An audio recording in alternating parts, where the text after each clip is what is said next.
Hola a todos, soy Georgina Gargollo.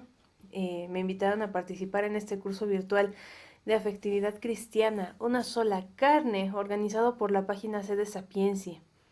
Y mi tema se llama Matrimonio, don que santifica al mundo. Eh, como introducción quisiera contarles una anécdota. Cuando recién nos casamos, mi esposo y yo fuimos a una fiesta donde nos encontramos a un amigo de un amigo, que cuando le dijimos que nos acabábamos de casar, pues, pues le dio mucha lástima, le dio mucha tristeza y nos dijo, pues qué mal, porque todas las parejas que él conoce, que se casan, se separan. En cambio, las parejas que él conocía, que simplemente se quedaban viviendo en unión libre, pues permanecían juntas, ¿no? Entonces, pues realmente le desconcertó el que hayamos tomado la decisión de casarnos. Y nosotros que teníamos un mes de casados, pues también fue un poco extraño el comentario.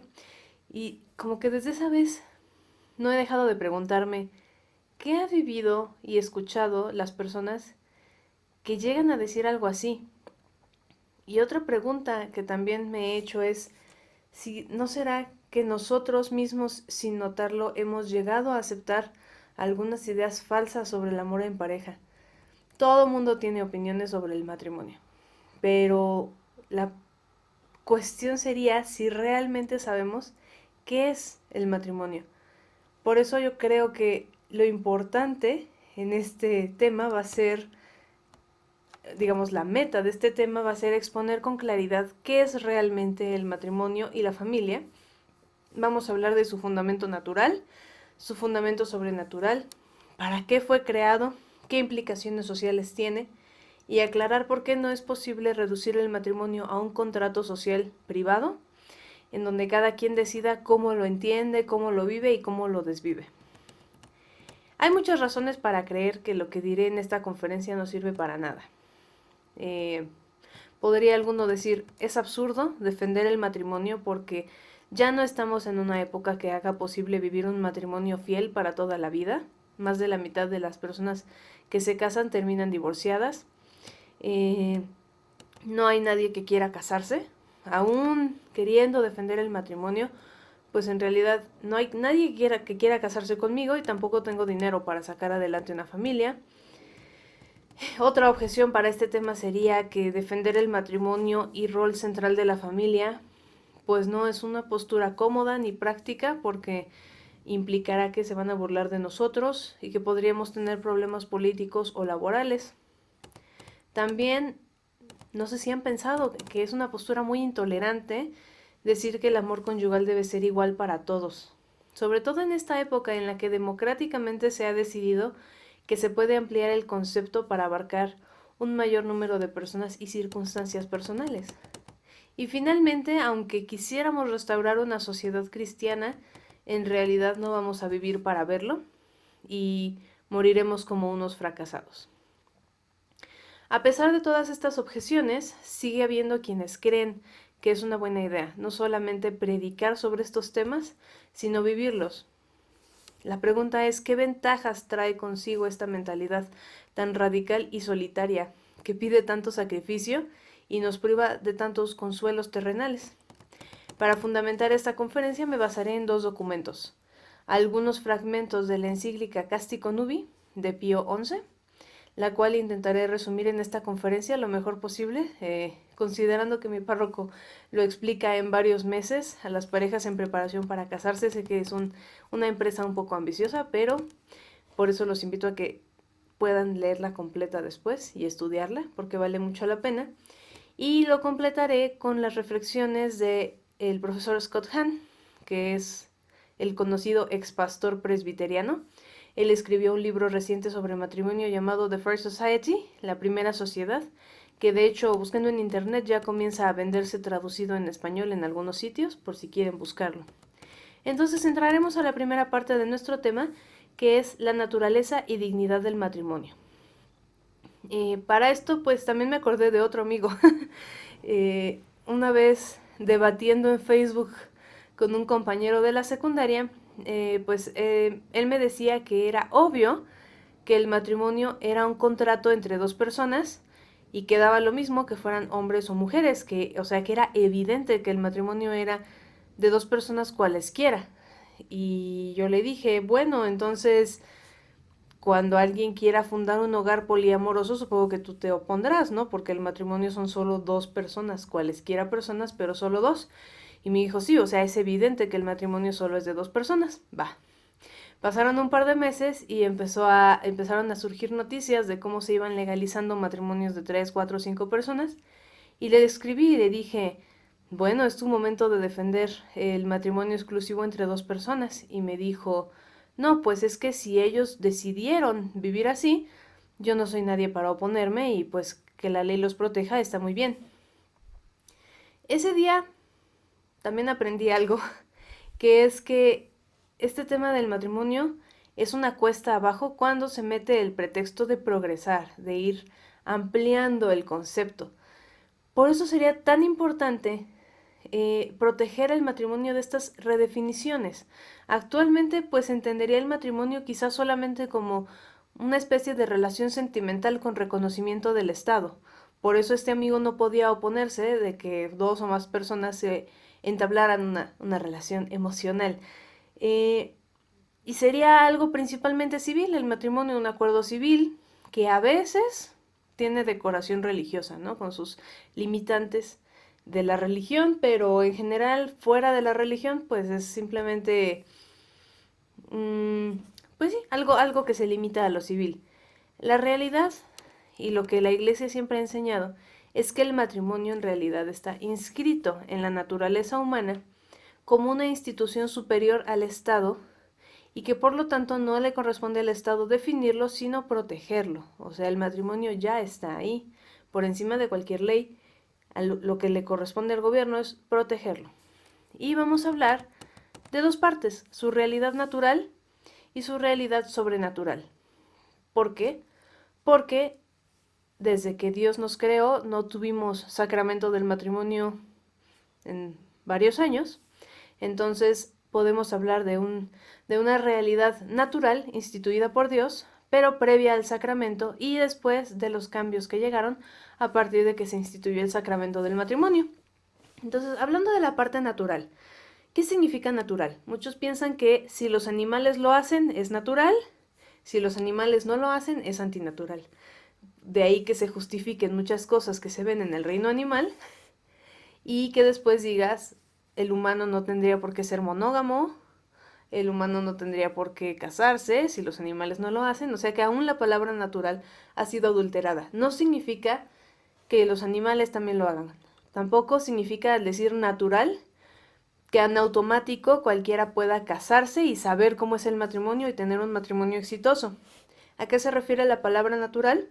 Simplemente a que es propio del hombre vivir el matrimonio así y sobre todo lo que ya les había mencionado, que es superior a los acuerdos sociales. Dice Cástico Nubi, el matrimonio no es obra humana, sino divina, y sus leyes no están sujetas a los hombres. La libertad está en decidir si contraes matrimonio y con quién, pero no en modificar las leyes del matrimonio. Una vez casado, está sujeto a sus propiedades esenciales. Y bueno, ¿qué sería esta naturaleza del matrimonio? O sea, ¿qué es lo que tenemos inscrito en nuestra naturaleza? Bueno, eso es muy fácil de observar para quien entiende el verdadero significado de unirse corporalmente con el esposo, que sería un vínculo, una unión indisoluble, es decir, es una unión que no se puede deshacer, es una unión que está llamada a ser exclusiva, es decir, que lo que se entrega al cónyuge no se puede entregar a nadie más, y finalmente la fecundidad, que es una unión de la que naturalmente puede proceder una vida. Esas serían las tres características de este matrimonio natural como Dios lo instituyó. Es indisoluble, es exclusivo y es fecundo. Diría Pío VI en el punto 11 de Cástico Nubi. El matrimonio, en el estado de naturaleza pura, mucho antes de ser elevado a sacramento, fue instituido por Dios. Lleva consigo un lazo perpetuo e indisoluble. Es imposible que lo desate una ley civil.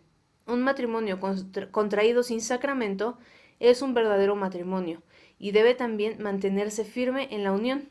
Si se contrae sin perpetuo lazo, es una unión ilegítima. Es decir, que una unión que no está hecha para ser indisoluble es ilegítima. Bueno, es lo que ya dijo el Papa, pero a lo que se refiere es que quizá estamos llamando matrimonio a cosas que no cuentan con los requisitos de un matrimonio natural. Ahora, ¿qué sabemos en cuanto a lo que Dios nos mostró del matrimonio? Sabemos que todo lo que Dios creó es bueno. La primera vez que Dios dijo que algo no era bueno en la Biblia fue cuando vio a Adán solo y dijo, no es bueno que el hombre esté solo. Entonces, la soledad es la primera cosa no buena. Y la primera comunidad llega a la existencia a partir de esta soledad no buena. Y la primera comunidad no fueron roommates, no fueron amigos y tampoco fue una relación de maestro y discípulo, sino que la primera comunidad humana fue un matrimonio. Por lo tanto, sabemos que Dios crea el matrimonio como algo de valor especial, algo que refleja a Dios en dos aspectos. En primer lugar, porque la comunión de los esposos refleja también la comunión que existe en la Trinidad, de la unidad en la diferencia. Y también porque participamos de las facultades divinas de crear. El matrimonio es una nueva creación, pero también crea nueva vida. Habla también de la relación que quiere tener Dios con nosotros, estableciendo una alianza que no se borra.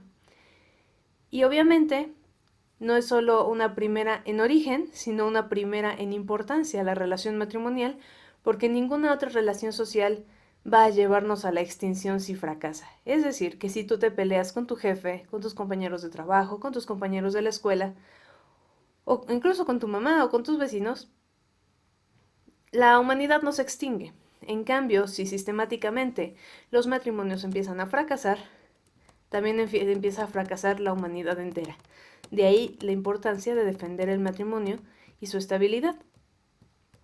Y pasamos a la realidad sobrenatural, que sería la sacramental.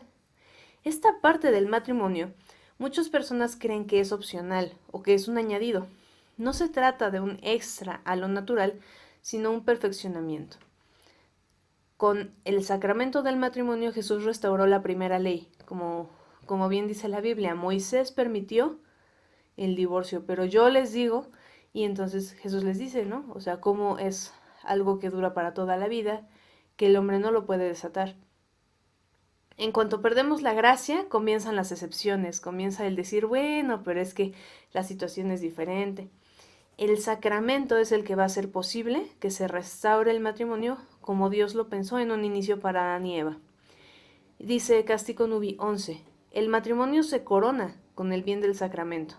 Confirma que es indisoluble y además Jesucristo lo eleva y lo consagra, volviéndolo signo eficaz de la gracia. Aun cuando Moisés mitigó la ley primitiva, Jesucristo como legislador supremo la restableció íntegramente. Por el sacramento, en el punto 3 dice también, se unen las almas más estrechamente que los cuerpos, y no por un sentimiento, sino con firme voluntad, estableciendo en ellos Dios un vínculo sagrado e inviolable. El matrimonio cristiano es la más alta perfección y estabilidad de la alianza matrimonial que ninguna autoridad humana puede desatar. Tiene una significación mística, la perfectísima unión existente entre Cristo y la Iglesia. Mientras viva Cristo y la Iglesia por él, la unión matrimonial permanece.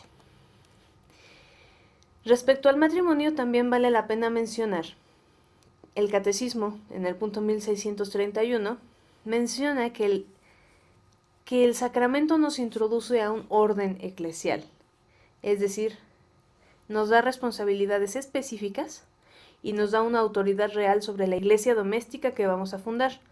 No es una simple analogía y tampoco va a ser opcional cumplir con nuestros deberes como esposos. De ahí que es importante conocer las metas del matrimonio. ¿Para qué nos estamos casando y qué implica? Aquí entramos también en otro tema que, bueno, los que estamos defendiendo constantemente el matrimonio, las cosas tradicionales, la moral, nos topamos con muchos que defienden el matrimonio tradicional, muy entrecomillado, como un concepto civil o como limitándolo o sea, para ellos un matrimonio tradicional sería ya hombre y mujer y hasta ahí. Sí, o sea, evidentemente es menos decadente, Sin embargo, no es exactamente lo que estamos buscando, porque el matrimonio tradicional, como ellos lo llaman, es en el que ahorita la mitad se divorcia y todos usan anticonceptivos. ¿Realmente eso es lo que queremos defender? No tiene nada que ver con los parámetros más básicos, que ya mencionamos, de exclusividad, fecundidad, indisolubilidad, o sea, nada que ver con eso. Y termina siendo una hipocresía que los enemigos notan. O sea, yo he llegado a ver cómo dicen, bueno, ¿y tú por qué te quejas de lo que yo hago si tú haces lo mismo? Nada más que con un hombre, o sea, le dicen a una mujer, pues es que tú también estás teniendo estas prácticas, también estás teniendo sexualidad estéril, o sea, ¿cuál es tu problema si nosotros los gays estamos haciendo lo mismo que tú, ¿no? Y no tienen cómo defenderse, o sea que es algo que constantemente veo que los enemigos notan, o sea, lo que tú estás defendiendo es lo mismo que yo estoy buscando, o sea, tú también te puedes divorciar cuando quieras, o sea, ¿cuál es el problema o cuál sería la diferencia? Y de esto, pues, nosotros somos los culpables al no vivir el matrimonio como Dios lo quiso y el permitir que las cosas llegaran a este nivel, incluso entre católicos. Yo quisiera preguntarles, ¿cómo visualizan ustedes un matrimonio ideal? O sea, yo te digo, matrimonio ideal, pum, ¿qué imagen te viene a la mente? Lo que he visto es que muchos llegan a esta imagen de matrimonio perfecto de gringo de los 50, en donde la mujer se queda cocinando con un vestido con crinolina en su casa, dos niños y un perrito, y todos son muy felices y el esposo súper atendido. O alguien podría decir, no, pues copiarle un poco al ideal bíblico, ¿no? Me imagino. Sí, o sea, al mirar otras épocas podemos encontrar cierta sabiduría, cierta experiencia, pero no en la época en sí, sino buscando estos elementos que reflejan verdades eternas. Y también descubrir los elementos que se van alejando de la verdad de Dios. Es decir, no hemos tenido, salvo quizá alguna excepción medieval, quizá y muy limitada, en sí no hemos tenido una sociedad que viva el matrimonio así perfectamente. Entonces hay que tener mucho cuidado con que al pensar en el matrimonio ideal no queramos tener una nostalgia estéril que mira cierta época a la que debemos imitar. No se trata de replicar otras épocas, sino de entender para qué es el matrimonio. Porque si no entendemos para qué es el matrimonio, tampoco vamos a entender para qué somos los humanos. Entonces, sobre las dos metas del matrimonio, hablaré primero de la ayuda mutua entre los esposos. El que el matrimonio sea un sacramento significa que es fuente de una gracia peculiar. ¿Qué gracia especial nos da el sacramento del matrimonio? Bueno, nos ayuda a perfeccionar el amor y a santificar a los cónyuges entre sí. De ahí, de la gracia del sacramento, se sacan las energías sobrenaturales para cumplir con los deberes y obligaciones fiel y santamente hasta la muerte. Y en quienes lo permiten, además se añaden dones no solamente para entender, sino también para retener, querer y practicar todos los fines y deberes que pertenecen al matrimonio. Como ustedes saben, no es lo mismo entender una doctrina que vivirla. Y obviamente, la gracia del sacramento ayudará siempre que la necesiten. Se recibe una sola vez y para siempre. Castico Nubi 9 dice que el amor auténtico se ordena a la ayuda mutua que se dan los esposos para formarse y perfeccionarse en la virtud y en el amor a Dios y al prójimo. Este cuidado mutuo es también causa y razón del matrimonio. La fidelidad pide un amor santo, puro, singular. No es un amor de adúlteros, sino como Cristo amó a la Iglesia, sin buscar la propia utilidad. No es apetito carnal, sino afecto profundo puesto en obra. O sea que no es cualquier cosa, no es agarrar un hombre y una mujer, juntarlos, ponerlos en una casa y decir, ¡tada! Esto es un matrimonio. No implica, como dice aquí, no es un amor de adúlteros, no es traspasar al hogar algo desordenado que se viva afuera, un trato deshumanizado, un trato posesivo, un trato violento, sino como Cristo amó a la Iglesia sin buscar la propia utilidad. Y menciona Cástico Nubi, a pesar de que es de la primera mitad del siglo XX, dice, ahora se sustituye el amor genuino por una simple simpatía, compatibilidad de carácter. No deja de ser una casa sobre arena. El temor actual. Esta meta del matrimonio, veo que algunos le tienen miedo porque una alianza tan profunda que involucra todo mi ser, toda mi historia y me pone al servicio de alguien más, ¿no será que me está limitando? No, no creo, o al menos no es la experiencia de los matrimonios que conozco que así lo vivimos, porque en realidad nos hace descubrir quiénes somos realmente. Por poner el ejemplo de la Sagrada Familia. El que haya una Sagrada Familia no silencia o diluye a Jesús. Tampoco diluye a María, ni oculta a José. Al contrario, los acentúa. O sea, el marco de una familia santa acentúa la personalidad de cada persona. Entonces, este temor de, oye, es que me voy a esclavizar o me voy a limitar, no voy a poder seguir mis proyectos, es más una tentación, porque al final es donde más vamos a brillar cuando es el camino al que Dios nos llama. En segundo lugar está obviamente la dimensión de la procreación y también relacionado a esto obviamente la ordenación, el orden de la dimensión sexual de nuestra vida o lo que tradicionalmente se llamaría el remedio de la concupiscencia, es decir, el poner un orden a este aspecto nuestro.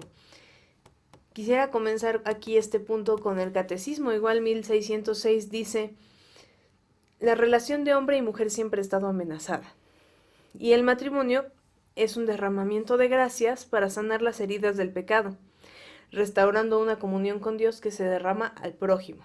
O sea, la tendencia o la tentación va a ser siempre la corrupción de la relación de hombre y mujer. La lujuria nos va a desintegrar. Tenemos siempre una tendencia al placer, al placer desordenado y al poder, lo cual hace que dejemos de ver a los demás como almas encarnadas, que no estemos realmente presentes para el otro y obviamente que no logremos una verdadera comunión con quienes nos rodean, pero aquí es muy importante el no poner en riesgo la comunión con los esposos.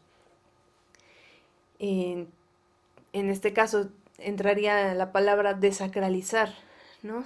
Tratar algo sagrado de manera profana. Y el matrimonio en esto sí ha tenido muchos ataques desacralizantes de la dimensión sexual. Por ejemplo, actualmente la esterilidad es a tal grado una prioridad social que en la mente de todos ya se piensa que lo natural es no tener hijos y que los hijos son o algo que debe ser cuidadosamente planeado o un accidente, pero que lo normal es que no hayan hijos. Y sin embargo, la unidad auténtica de los esposos depende de esta apertura a fructificar. Dice Casticonudi: la prole se llama ahora la carga pesada del matrimonio, la cual debe evitarse con diligencia. Por el momento no es necesario profundizar más en el tema de la fecundidad porque ya el padre Javier Olivera tratará este tema ampliamente y con claridad en el próximo video. Y también podemos mirar atrás en el tema anterior y entender que sentar las bases desde el noviazgo facilitará esta sanación del corazón. ¿Qué es lo importante con el tema de la sexualidad de los esposos? Este tema, muchos dicen que es privado, o sea que es como no te metas con lo que hacen los esposos, y sin embargo, las consecuencias de cómo se vive esa dimensión privada es de lo más público que existe. Y actualmente no se soporta la idea de que el sexo sea importantísimo para todo lo que ocurre fuera de la casa, porque si la sexualidad y los bebés están interconectados, esto es políticamente incómodo, porque eso significa que es una realidad que los poderosos no pueden controlar y que tendrían que adaptar leyes y políticas laborales en torno a la familia y no al revés. Actualmente es no tengas hijos porque nos afectas no puedes trabajar, no puedes dedicarle tanto tiempo a esto y a esto y a este proyecto. O sea, están invirtiéndolo. Ahorita la familia es la que se debe adaptar al orden económico, político, para no afectarle a los planes de quienes tienen el poder actualmente en el mundo. Esto significaría retomar el matrimonio como debe ser, que la familia volvería a ser central y el punto de referencia para el resto de cosas que se organizan en la sociedad. Pero bueno, respecto a tener hijos, ¿para qué tenemos hijos? Los padres cristianos, dice el punto 7 de la encíclica, no solo conservan el género humano, es decir, como rellenando, sino que insertan nueva vida en la iglesia, procreando santos que adoren y amen a Dios, y se reciben con agradecimiento de la mano de Dios como un tesoro, que no se emplea para la utilidad propia, sino que es como un talento que debe ser restituido al Señor. La función de educar a los hijos tiene tanta dignidad e importancia que esta función, el que toda pareja que ejerza, o sea, esta función de educar hace que toda pareja que ejerza la facultad de procrear, por la misma ley natural, deba estar exclusivamente unida en matrimonio. Es decir, es tan trascendente la educación de los hijos que hay una institución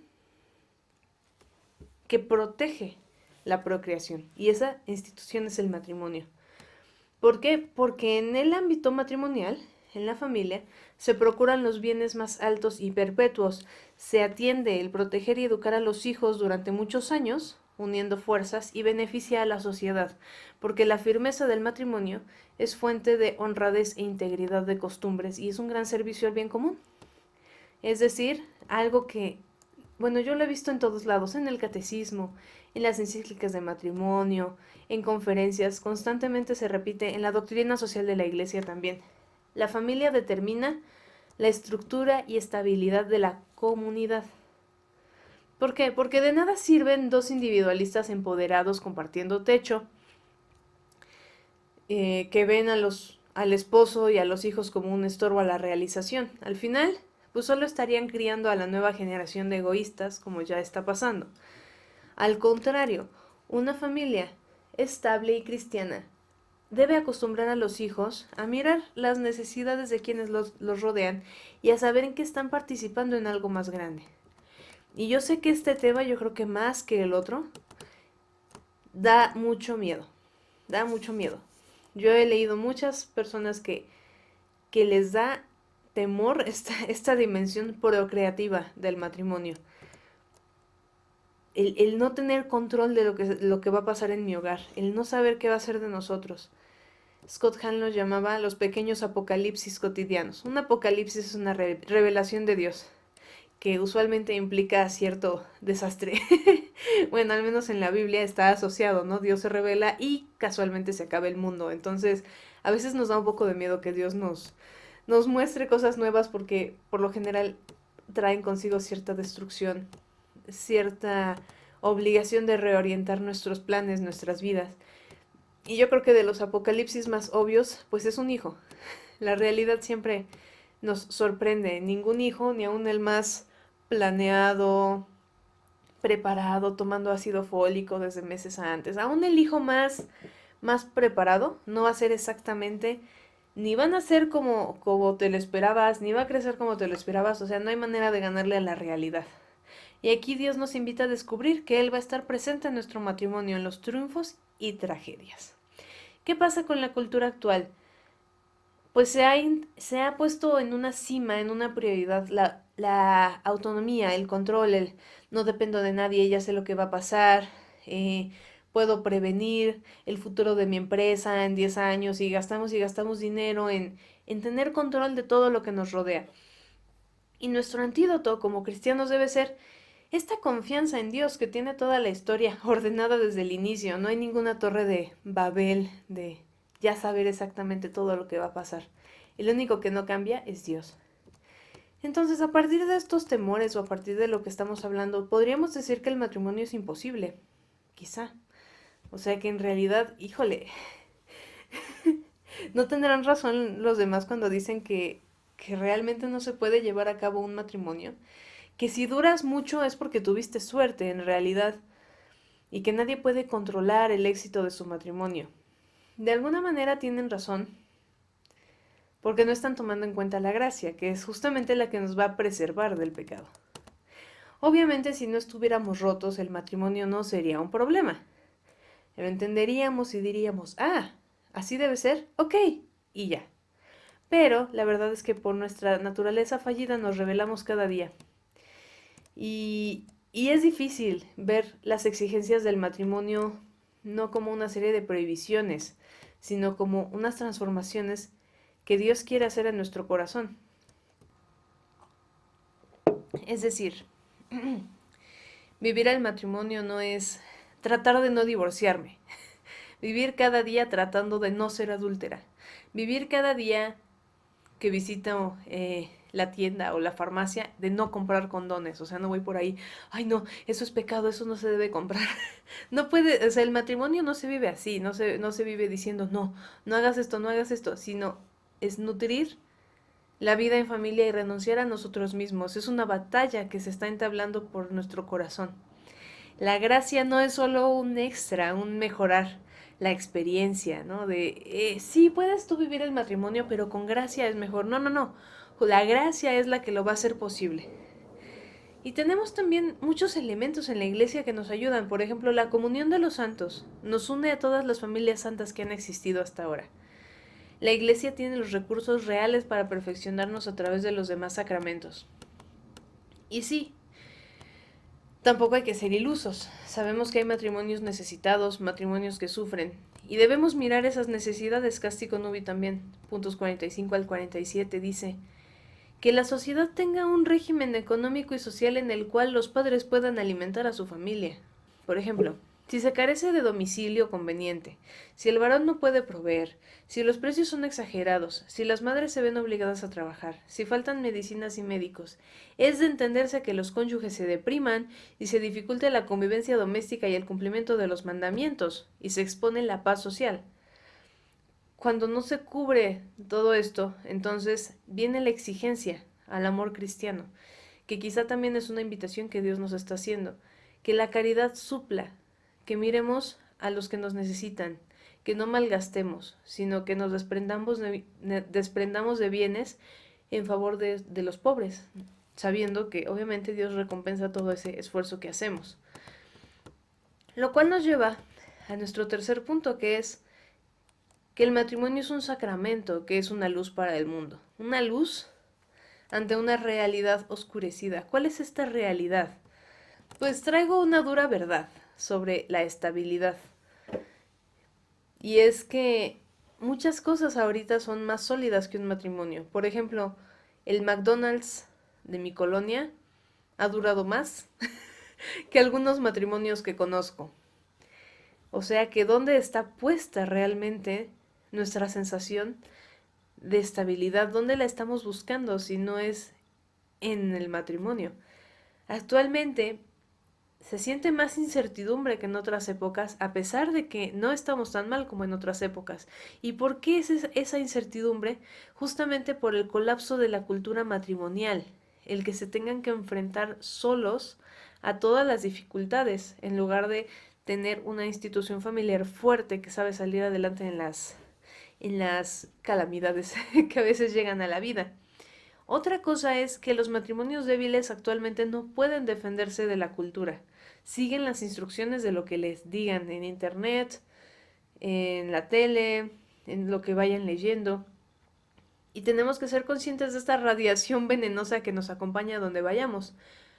Usualmente la iglesia tenía una labor de blindarnos y de protegernos, que actualmente es un discurso de no, es que la iglesia no te dejaba ser libre, es que antes la iglesia te oprimía y no quería que hicieras estas cosas.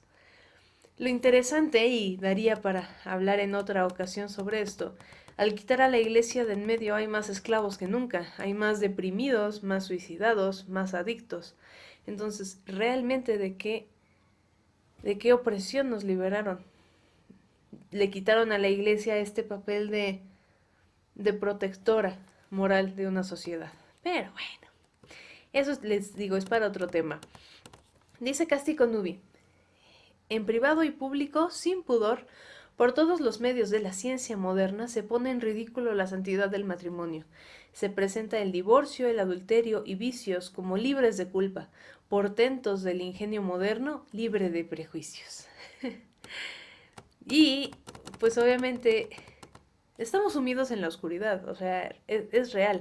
Y si la cultura secular, la cultura sin Dios, quisiera realmente reparar la estructura social, tendría que reconocer la sacralidad y trascendencia del matrimonio, pero no lo hará. Y no lo hará, y no solamente eso, sino que no tiene nada con qué reemplazarlo. Casti también habla en contra del divorcio, dice que solo ocasiona perjuicios, es decir, daña. ¿Por qué? Porque se entablan pactos inestables expuestos a sospechas. O sea, imagínense entrar al matrimonio ya con miedo a que el otro te falle. Eso obviamente genera una comunión debilitada, es un incentivo en la infidelidad. Obviamente, rupturas, hijos desprotegidos, y la mujer, en lugar de ser restablecida en su dignidad, queda rebajada y expuesta al abandono. Es decir, que actualmente, bueno, actualmente en la época de Casticonubí, de ahorita ya no pasa, obviamente, mayor es la fuerza de las pasiones que de los ejemplos. Y, y no somos ingenuos. Casticonubí también llega a mencionar, por ejemplo, el tema de la separación de los esposos. En muchos lados se malinterpreta quizá esta enseñanza de la indisolubilidad como un tienes que aguantar todo. Y no, la iglesia nunca ha enseñado eso. Simplemente es que se conceda la separación de los esposos sin dañar el vínculo, dejando intacto el vínculo. Las leyes sagradas y civiles deben poner las condiciones de esta separación y cómo se va a proveer a la educación de los hijos. Pero en realidad no es necesaria la facultad de divorciarse. Eso es lo que la iglesia enseña, que estamos hablando de un vínculo indisoluble. Entonces, tenemos ahí el gran daño del divorcio tan facilitado socialmente. Y obviamente nuestro otro gran peligro, nuestro otro gran daño es el aborto institucionalizado. Porque independientemente de esta pequeña cosa insignificante de que se estén matando humanos por millones, además de todo lo que ya sabemos que está mal, ¿qué le ocurre socialmente al mundo cuando el aborto ya es institucionalizado, cuando ya está como normalizado en la práctica? Es que se daña el lazo más fundamental, que sería las obligaciones de un padre para con su hijo. Proteger a los indefensos, lo cual sería como el deber moral básico de una sociedad, actualmente se ha reducido a una elección. Ya ningún otro deber social va a tener la fuerza moral de decirte es obligatorio, porque aún lo que era más esencialmente tu obligación, que era proteger a tus hijos, ya es un deber que tú eliges tener. Entonces, ¿qué otro deber para con la sociedad vas a poder decir, ah, sí, estoy obligado a cumplirlo? Pues obviamente ninguno. Lo mismo con el divorcio. La familia es la escuela donde se aprende la reciprocidad, donde se aprende el sacrificio unos por otros, y ahora ese sacrificio es opcional. Así que no nos sorprenda que en esta oscuridad social reine la desconfianza en toda la vida y con todas las personas que nos rodean. Y bueno, ya habiendo hablado de esta oscuridad, ¿qué nos concede Dios entonces a través del matrimonio? ¿Qué luz puede dar vivir el matrimonio de una manera diferente? Dice Casticonubí, hay algunos que se encuentran en este tema de presentar el matrimonio como una alternativa, hay algunos que se encuentran en término medio. Dicen, en algunos preceptos la ley natural y divina deberían ceder. O sea, como de, bueno, no vamos a hablar así del matrimonio como con toda su carga, que eso sea así como limitado a los católicos, pero a los demás no podemos imponerles eso. Pero dice, igual son emisarios del enemigo, porque no están descubriendo los engaños para evitarlos. ¿Qué ocurre? Cuando hablamos del matrimonio civil a secas, o sea, como, bueno, y si en lugar de hablar del sacramento, promovemos entonces el matrimonio natural y ya, así como una manera de medio subsanar el daño que se está haciendo. Scott Hahn dice, o sea, él enseña, sin sacramentalidad el matrimonio natural no puede prosperar. O sea, algunos lo han promovido para hacer accesible el matrimonio, como para que más se animen a casarse. Pero no es sustentable, porque si no lo entendemos como alianza, el hecho de que no lo entendamos como una alianza, es decir, sería como decir que es un contrato permanente, una especie de cosa así, pero cuando le quitas su dimensión de alianza, eso no cambia la realidad y las exigencias que tiene para tu alma, ¿no? El sacramento no es una metáfora, no es como un mensaje motivacional una fábula que te hace querer ser mejor. Es realmente un canal de gracia que cambia la realidad de cómo lo estás viviendo. Por lo tanto, la iglesia sería una institución indispensable para poder vivir el matrimonio. Y tenemos que ser honestos con ese rol central que tiene la iglesia. Es radical, es radical decir la iglesia es necesaria. En una época en donde el único discurso aceptable es el liberalismo y decir no, o sea, bueno, la iglesia ahí está, pero también están ahí los ateos, los budistas, los satánicos, los mormones y todos los demás y todos deben coexistir en paz, ¿no? es complicado, pero seamos sinceros, si yo fui transformada por la gracia, o sea, si cada uno de nosotros ha sido transformado por Dios, no se puede llevar eso a una dimensión un poco más amplia, por ejemplo, es decir, yo fui transformada por la gracia, mi familia también puede ser transformada, que de hecho el cristianismo en un inicio se convertía en las familias enteras, o sea que nunca fue una realidad como individual de no, yo me convierto y mis hijos pues que elijan, no, y se convirtió él y toda su familia, constantes referencias en el Nuevo Testamento a cómo la conversión es algo familiar y social. Entonces no sería estar escondiendo la luz de Dios, el decir, bueno, a mí sí me sirvió, pero quién sabe si a él. No, es, a mí me sirvió y lo puedo llevar y lo puedo hacer presente a otras personas para que ellos también sean transformados por la gracia. Y es que aquí, como iglesia, hemos tenido una tentación, la tentación de hacernos los aceptables, el caerle bien al mundo en lugar de hacer notar aquello que nos distingue del mundo. Y al final, ni hemos convencido, y además hemos perdido, o sea, no los hemos convencido, perdimos nuestra influencia y últimamente perdimos también nuestra identidad como iglesia. Y al final terminamos dándoles la razón y quedamos como uno más de muchos grupos.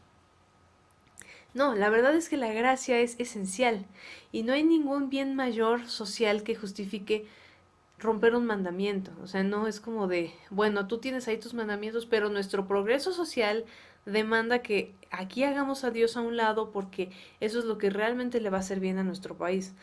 No, o sea, la verdad es que la iglesia es una institución central y no una de las muchas que pueden estar ahí en las orillas sin meterse y sin intervenir demasiado con las metas de una sociedad. Sí, es un mensaje es radical, es un mensaje antidemocrático, pero curiosamente, en mi experiencia y en la experiencia de muchos otros, justamente esa radicalidad es lo que va a hacer atractivo el mensaje más de lo que creemos.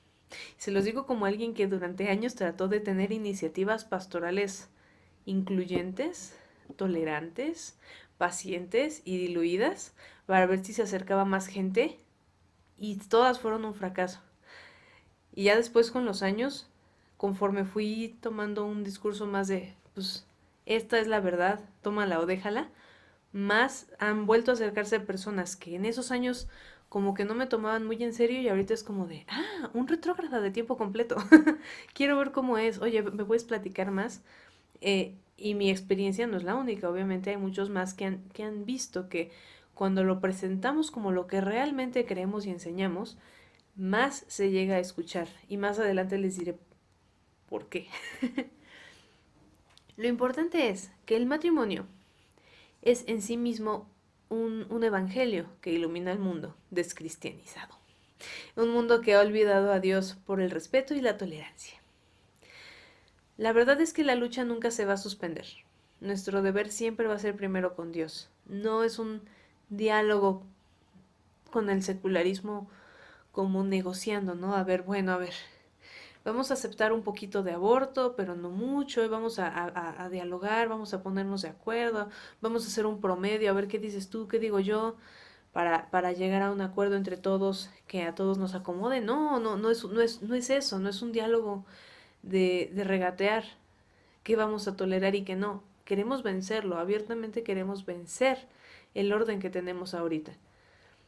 Y como les comentaba, aparte de por qué este mensaje radical hace falta ahorita es porque No estamos buscando matrimonio sólido solo por una sed de amar o de ser amados, sino también por otra sed, que es la sed de querer tener algo sólido. ¿Y dónde se va a encontrar esa solidez? Pues la iglesia es la que va a dar esa firmeza. O sea, en el mismo credo lo decimos, la iglesia es una, la iglesia es la unidad de todos, es santa, es un puente de lo humano y lo divino, más allá del egoísmo terreno. La iglesia también es católica, es decir, universal, que busca el bien de todos realmente, no el bien de unos a costa de otros. Y también el que sea apostólica le da un toque de atemporalidad, es decir, no estamos determinados por cada época y por sus modas y sus normas, sino que damos un fundamento sólido que persiste más allá de cualquier cosa que ahorita se esté haciendo o deshaciendo. O sea que la iglesia realmente da una respuesta a la desesperanza de que algo en esta vida pueda durar. Y nuestra verdadera meta, ya sabiendo que somos luz, es restaurar y reestructurar nuestra sociedad. El matrimonio, como el sacerdocio, es un sacramento de vocación política, es decir, que está dirigida a la salvación de otros. Dios está presente, aún en los lugares más seculares y donde parecería que Él está más ausente, Él sigue estando presente. Y la sociedad que se toma en serio lo que el catolicismo enseña puede empezar a sanar, perfeccionar y elevar la sociedad. Y si esto es realmente tan bueno, comenzará a atraer a otros. Casti Conubi llama en el punto 35 a volver a Dios. Dice, las instituciones divinas, y también las naturales, son más útiles y saludables cuando más permanecen íntegras e inmutables, porque Dios ya les dio un orden conveniente, y si ese orden se perturba, dejan de ser útiles.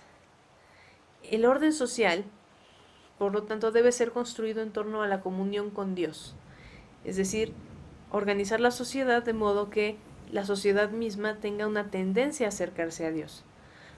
De lo contrario, sería como remover un órgano del cuerpo y esperar que mágicamente otro órgano lo reemplazara o que la función se diera así en automático, ¿no? Sacar el corazón de una sociedad, pero seguir esperando que la sangre sea bombeada de alguna forma. Entonces, eso es lo que está pasando un poco ahorita. Se quitan todas las normas morales, llenan a los adolescentes de condones y mensajes de que vivan su sexualidad y años después les piden honor, fidelidad, amor, una vida útil y fecunda mirando al prójimo. Obviamente, si se remueve lo que en la sociedad daba esa actitud, ese heroísmo, no lo puedes pedir a la gente que responda de esa manera si ya los habías privado de aquello que los fortalecía para lograrlo. Y ciertamente el Estado no nos salva, el Estado no trae la salvación, pero sí puede producir condiciones favorables para la salvación de las almas.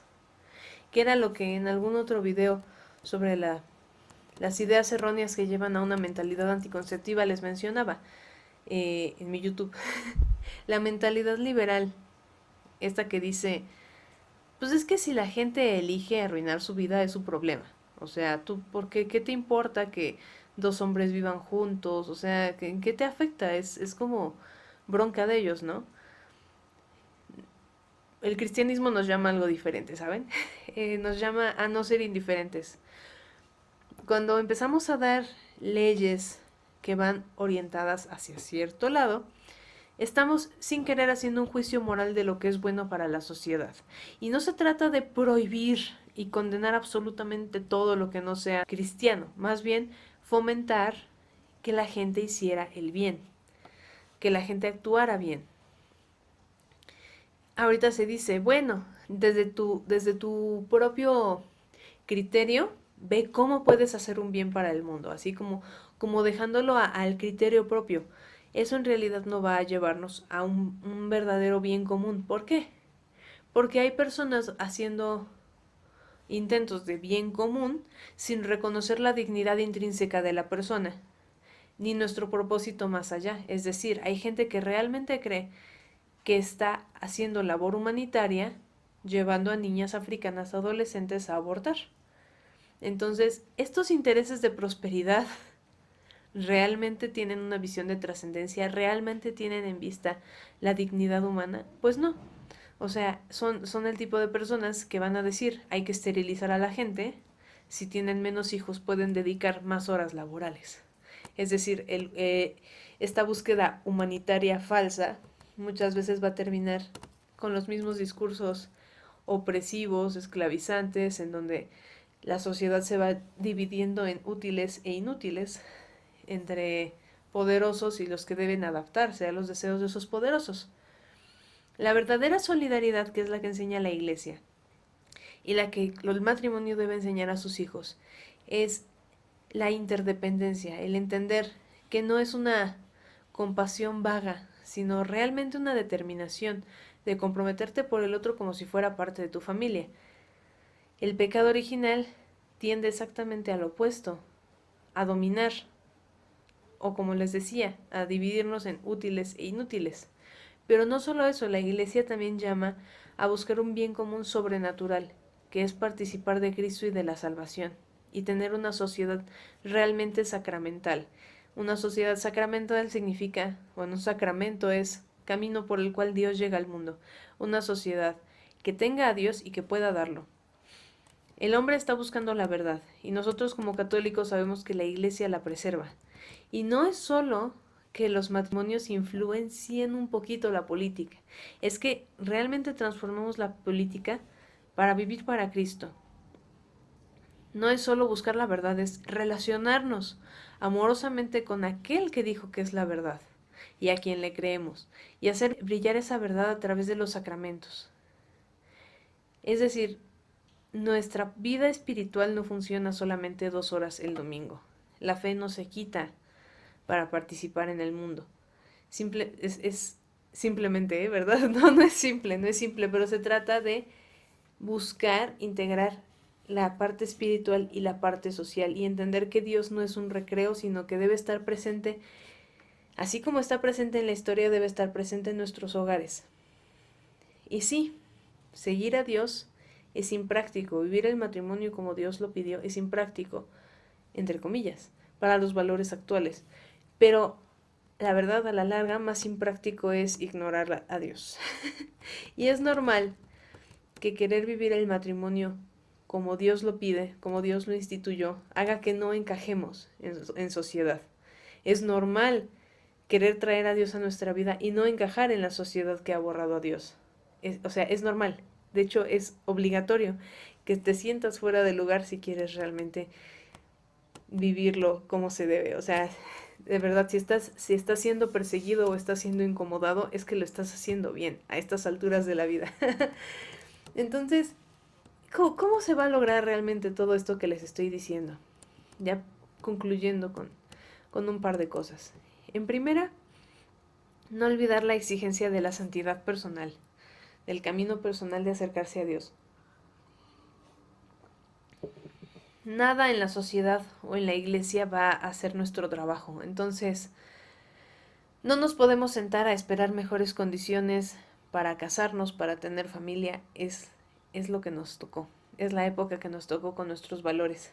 Y es algo que vamos a tener que trabajar personalmente. De hecho, bueno, ya se habló en el tema anterior, pero también Casticonubi, casi en sus puntos del final, menciona que todo esto depende de la preparación que se tenga para el matrimonio. Todo esto se prepara desde la infancia. Quienes antes del matrimonio solo se buscaron a sí mismos y sus deseos impuros sobre todo, pues cosecharán lo que sembraron. Tristeza, discordias, serán víctimas de pasiones desordenadas. Si se llega bien preparado al matrimonio, se consigue ayuda mutua y vida eterna. Y además hijos que reciban el testimonio de verdaderos padres, verdaderas madres. De suerte que el hogar colocado en este valle de lágrimas sea imagen del paraíso. De ahí resultará que los hijos sean hombres perfectos y perfectos cristianos. No sé cómo se sienten ustedes ante las exigencias del matrimonio. No sé si les causa algún tipo de, desesperanza, sensación de que no se puede, pero al final es igual que la vida de fe individual. Supongo que, bueno, quien ha tenido un proceso de conversión superó esa sensación de que no ibas a volver a tener nada divertido en tu vida, ¿no? Es como de, ¿eso es pecado? Bueno, ¿eso también es pecado? Bueno. Ese primer paso en el que dices, ¿en qué me metí? O sea, ¿realmente voy a volver a tener algo bueno en esta vida? Lo superaste tú, persona que te acercaste a Dios después de muchos años de alejarte. Superamos la sensación de decir, nos estamos quedando con el puro sufrimiento, con el puro sacrificio. ¿Y acaso Dios no suplió con la gracia y no dio acaso los consuelos que necesitábamos y que no imaginábamos? ¿Acaso no superó nuestros planes de lo que era ser felices, de lo que era buscar satisfacción en lugares diferentes a los que habíamos buscado antes? En este sentido, el matrimonio es tan imposible como la santidad, que milagrosamente es hecha posible por Dios.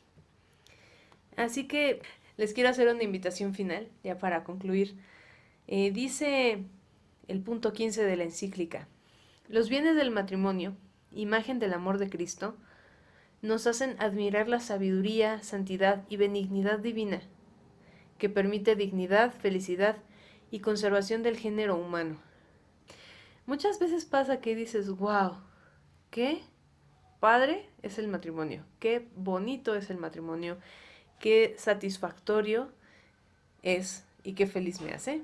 Ojalá los que están llamados al matrimonio puedan tener una sensación así de qué sabio es Dios que diseñó esto y que me dio esto para mi vida. ¿Cuál sería la respuesta correcta? Obviamente, admiración, adoración a Dios y ser agradecidos. Y eso al mismo tiempo nos compromete a ordenar nuestra vida en términos celestiales de Señor, qué bien planeaste el matrimonio, qué bueno que lo pensaste así, gracias por el amor que me muestras a través de este sacramento, permíteme vivirlo con una mirada puesta en el cielo y queriendo realmente llevarlo a cabo como tú lo soñaste, como tú lo planeaste. Date cuenta, ¿no? De esta belleza, de este plan tan minuciosamente planeado, de cómo se hace la familia humana. Cástico Nubi 40 dice que los enemigos del matrimonio trabajan con todas sus fuerzas, por 1000 medios, para pervertir, corromper, ridiculizar la castidad matrimonial. Y hay que contraponer a todo eso la verdad, el resplandor de la castidad, la estabilidad del verdadero amor. A la servidumbre de las pasiones, contraponer la libertad de los hijos de Dios. Y así los fieles rendirán incesantes gracias a Dios por haberles movido a rehuir la idolatría de la carne. ¿Qué nos queda hacer? Pues al final la elección es de cada uno. Y yo les presento aquí la alternativa. Pueden repetir los métodos y consejos que les hace el mundo en cuanto al amor, o pueden asumir el intimidante reto de vivir el matrimonio como Dios lo estableció. Pueden optar por seguir los caminos ya establecidos, ya predecibles, sin riesgos y con promesas de prosperidad, o aceptar el desafío de confiar esperanzadamente en Dios. Pueden continuar el discurso de que la religión debe ser privada, pueden no meterse con nadie, o pueden poner en su hogar las condiciones para que el amor de Dios comience a hacer eco afuera. Pueden elegir entre ahorrarse problemas con el mundo y quienes lo gobiernan, o pueden entrar en combate espiritual para devolverle a Dios el sitio que le corresponde como rey, sabiendo, como dije al inicio, que no vivirán para haberlo realizado. Es algo de lo que con suerte podrán vivir para poner los cimientos, pero definitivamente una sociedad cristiana como la soñamos no viviremos para verla. Entonces, ustedes decidan. Cada camino traerá sus sacrificios y recompensas. Que Dios los ilumine para quedarse con la mejor parte. Muchas gracias.